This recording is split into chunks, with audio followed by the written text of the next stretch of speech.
No último episódio definimos o que era o vinho do Porto, abordámos o papel do comércio entre portugueses e ingleses e íamos começar a falar do Marquês de Pombal quando eu me exaltei. Este é o nosso episódio número 4, o vinho do Porto, segunda parte. Voltei. Onde é que nós íamos? O primeiro-ministro do rei Dom José, Sebastião José de Carvalho e Melo, nesta altura ainda não era Marquês de Pombal, portanto vamos referir-nos a ele como se referiam a ele nesta época, o Carvalho. Em 1755, o Carvalho é feito Ministro dos Negócios Interiores, que é uma espécie de Primeiro-Ministro, e é nesse mesmo ano que se dá o terremoto de Lisboa. Portanto, o Carvalho, que já tinha poderes excepcionais que lhe foram delegados pelo rei Dom José, acaba por ter ainda mais poderes acumulados a respeito da aceleração do processo da reconstrução da cidade de Lisboa. E um dia, um amigo do Carvalho, um tal de João de Mancilha, pede para ter uma audiência com o rei, e com o Carvalho, evidentemente, para explicar a situação de miséria, de pobreza e de degradação a que tinham sido sujeitos os lavradores do Douro por conta dos ingleses. Eu vou ler-vos o que disse o Sr. João de Mancilha nessa audiência com o rei. Aquela geral e extrema pobreza tinha causado também quase geral e extrema prostituição das filhas dos lavradores e senhorios de vinho, porque os ditos ingleses só compravam aos que lhes facilitavam as mesmas filhas para bailar com elas. Bailar. Faço ideia como é que era uma câmara de provadores do produto regional nesta época. Depois vemos aquelas pessoas do norte de Portugal com os olhos azuis que vêm dizer: nós somos descendentes dos celtas. O Carvalho! É tudo filhos do comércio luso-britânico, que eu sei. Bom.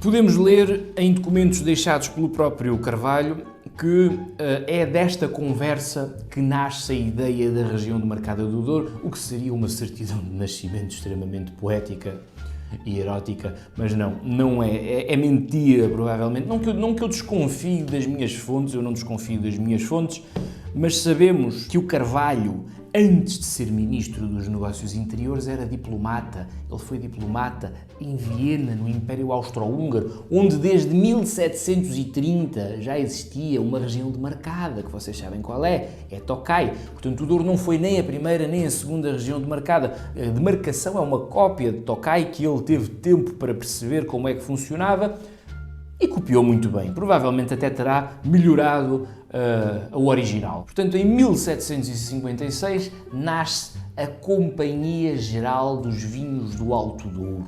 A Companhia Geral tinha como intenção declarada transmitir confiança a ambas as partes, quer aos produtores garantir que vendiam o vinho a bom preço, quer aos comerciantes garantir que compravam um produto de alta qualidade, não fraudulento, mas tinha como intenção não declarada dizer aos ingleses que quem manda aqui é o Sr. Carvalho. A companhia funcionava da seguinte maneira: havia associados dos dois lados do negócio, portanto, quer comerciantes, tipicamente ingleses, quer lavradores, tipicamente portugueses, eram associados da companhia e o primeiro passo foi delimitar geograficamente a região, que neste momento se cingia apenas ao Baixo Corgo e ao Cima Corgo.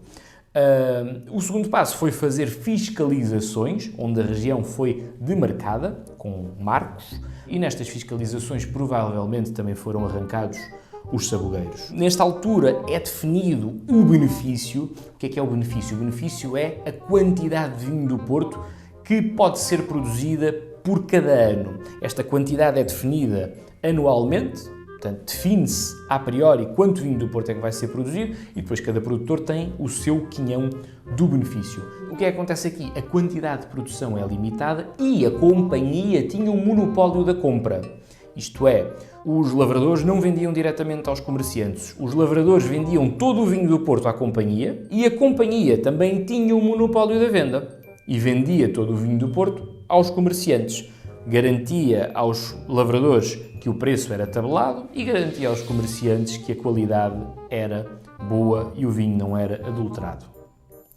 Isto teve algumas consequências subtis que não foram medidas, sobretudo nas tabernas do Porto. O vinho começou a chegar muito mais caro às tabernas, houve motins, houve gente que se arreliou imenso e o Marquês de Pombal fez como fazia sempre quando havia motins, chegava lá e mandava matar toda a gente e no dia seguinte já não havia motim nenhum. O que é certo é que a companhia funcionou no curto prazo, na medida em que permitiu eliminar as desconfianças que havia entre ambas as partes do negócio. Já no longo prazo não funcionou assim tão bem, ela foi-se reformando à medida em que o tempo passou, porque em certa medida acabou por transformar produtores de vinho em funcionários públicos que recebiam o seu certinho todos os anos, e transformar produtores de vinho em funcionários públicos nunca é muito bom, sobretudo para o vinho. A região foi mudando naturalmente ao longo dos tempos, mas eu sinto que há ainda hoje um certo atavismo que é herdeiro deste período e que, a meu ver, acorrenta os produtores de um modo geral a um excesso de regulamentação e os inibe de uma certa independência que também é muito importante para este tipo de projetos. E eis que chegamos ao século XIX, o século em que tudo mudou.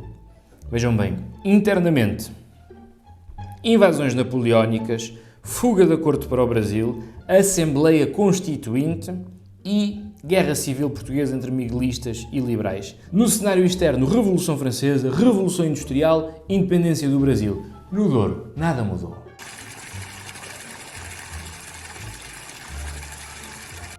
Não, estou a brincar, mudou muita coisa. É verdade que as primeiras décadas do século XIX foram bastante conturbadas para a produção de vinho do Douro, sobretudo porque muitos destes episódios bélicos mais violentos tiveram lugar justamente no norte e até na cidade do Porto, como o caso do cerco do Porto. Muitos comerciantes desistiram do negócio e fugiram para a Inglaterra, mas depois destas décadas mais conturbadas dá-se um dos maiores saltos. A partir de 1832 inicia-se um período de estabilidade, de crescimento e de grandes mudanças estruturais. Em primeiro lugar, é nestas décadas que a fortificação deixa de ser facultativa e deixa de ter a ver com um pormenor adicionado antes do embarque. Ela passa a ser feita durante a fermentação. E porquê? Porque o vinho era sobretudo vendido para os ingleses e para os povos do norte, que preferiam estes vinhos mais robustos, mais alcoólicos e também mais doces, por serem mais confortáveis para encarar aquele inverno horrível. Ali entre os anos 30, meia dúzia de produtores fortificavam o vinho. Nos anos 50, já praticamente todos os produtores do Douro faziam o vinho fortificado, parando a fermentação. E é também nesta altura que surge o vinho engarrafado. É verdade, o vinho não era engarrafado. O vinho era vendido em pipas.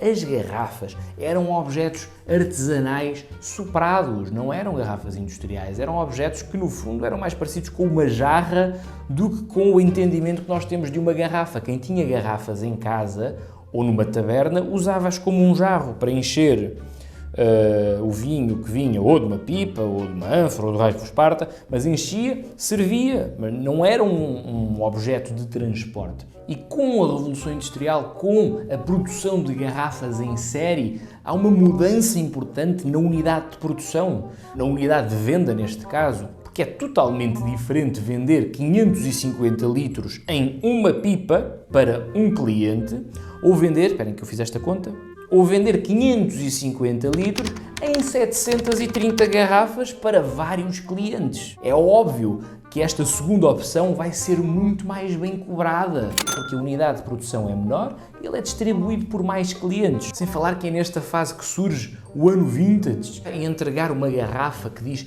vintage a uma pessoa ilustre é um presente de aniversário extraordinário. E, portanto, se era um presente de aniversário extraordinário e a pessoa era ilustre, o vinho até nem precisava de ser melhor do que era antes, mas ele vai ter de ficar mais caro. Foi isto que aconteceu a partir do século XIX. Enfim, segunda metade do século XIX, produtores dourienses cheios da guita, cheios de inovações, o vinho era um sucesso na Europa e as pipas já só serviam para estagiar. Os vinhos iam da pipa para a garrafa e as garrafas eram vendidas em caixas.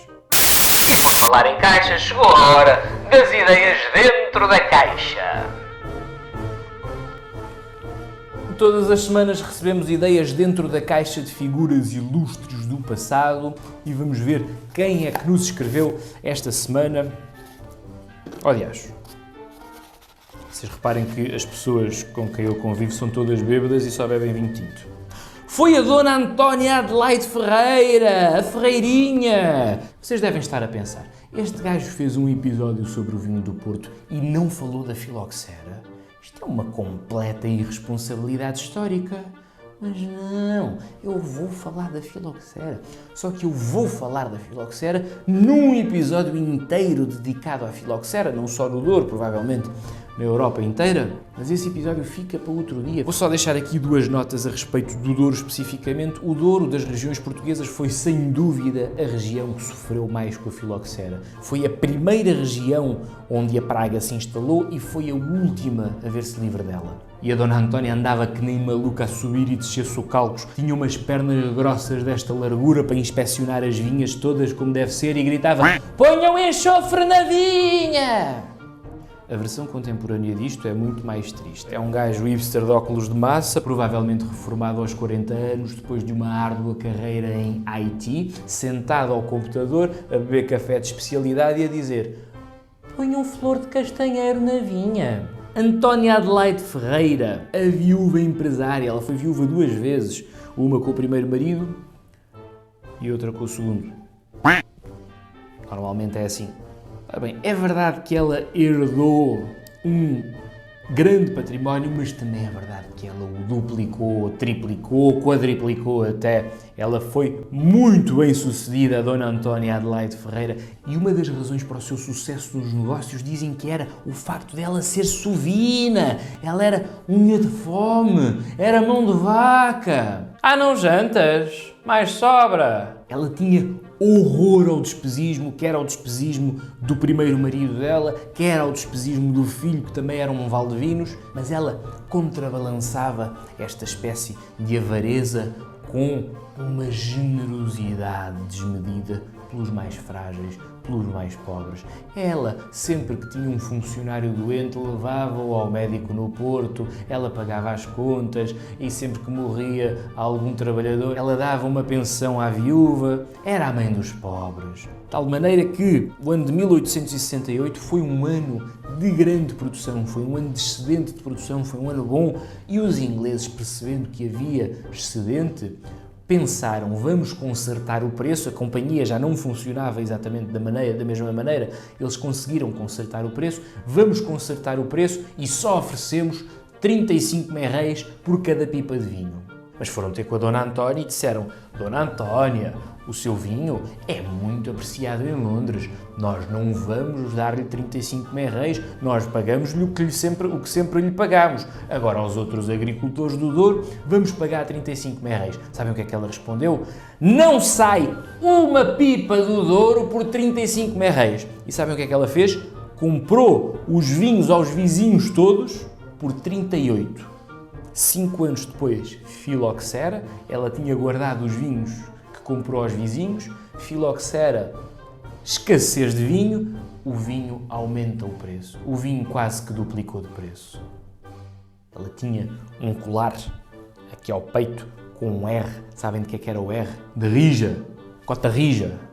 Até o Marechal de Saldanha, que era o Marechal de Saldanha, amofinou com a Ferreirinha. Eu não vos vou contar essa história, não tenho tempo, vou ler o que é que nos disse a Ferreirinha. Portugueses, arranjem maneira de baixar os impostos, que isto está uma autêntica roubalheira, e ponham enxofre na vinha.